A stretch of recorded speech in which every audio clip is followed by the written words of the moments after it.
Plane crash आदिवासी wild chicken barbecue. Vindhya पर्वत के पास एक जंगल था। वहाँ बहुत सारे सुंदर गांव थे। उन्हें देखने के लिए कई से लोग आ रहे थे।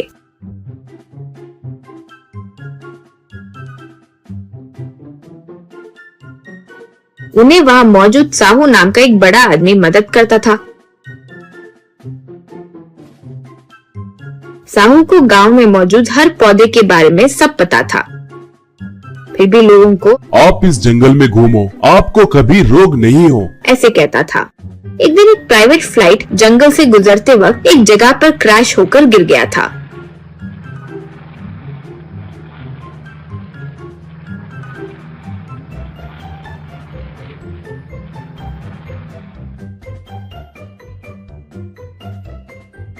उसमें सूर्य नाम का धनवान, दिनेश नाम का उसका दोस्त और राजू नाम के पायलट थे। उनकी खुशनसीबी से उन्हें कोई चोट नहीं पहुंची। ऐसे फ्लाइट क्रैश होते देख आदिवासी लोग साहू को बताने के लिए वहां आए। अब सूर्य राजू को फ्लाइट क्रैश करने के लिए डांट रहा था। वो देखकर साहू, आपका इन्हें डांटकर क्या फायदा, फिर से आप लोगों को यही लेकर जाएगा ना। वैसे इनकी कोई गलती नहीं है, ये जंगल बहुत ताकतवर है, कभी कभार ऊपर जाने वाले लोगों को नीचे आकर्षित कर देती है, इसलिए गिर गए। आपके भोजन का इंतजाम करते हैं, वैसे भी खाने का सामान तो आपके पास नहीं रहेंगे ना, कहकर चले गया। इससे सूर्य, हम खाने का सामान नहीं लाए, ये बात उसको कैसे पता। तब बिज्जू, वो मामूली आदमी नहीं है, उसे सब पता चल जाता है, भगवान का आशीर्वाद है, यूँ कहा। फिर आदिवासी आकर कुछ चूल्हे का सेटअप करके उनके लिए चिकन बारबेक्यू बनाकर दिए।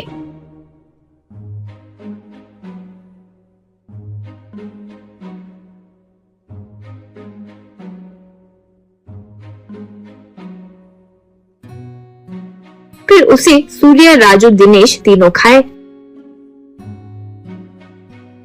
खाने के बाद पकवान बहुत स्वादिष्ट था कहकर आदिवासी की प्रशंसा किए। फिर आदिवासी अपने घर में चले गए। लेकिन सूर्य, दिनेश, राजू तीनों बिल्कुल नहीं सोए। आधी रात को तीनों नींद से जागे।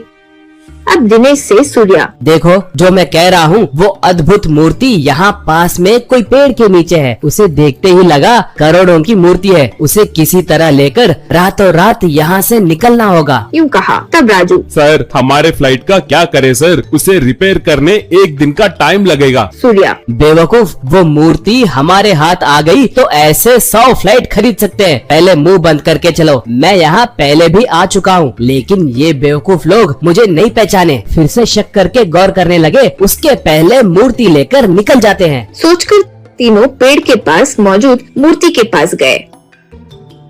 लेकिन वहाँ अजीब तरीके से एक मूर्ति नहीं, बहुत सारी मूर्तियाँ दिखाई दी। उन्हें देखकर वे दंग रह गए। तो वहाँ आदिवासी आए।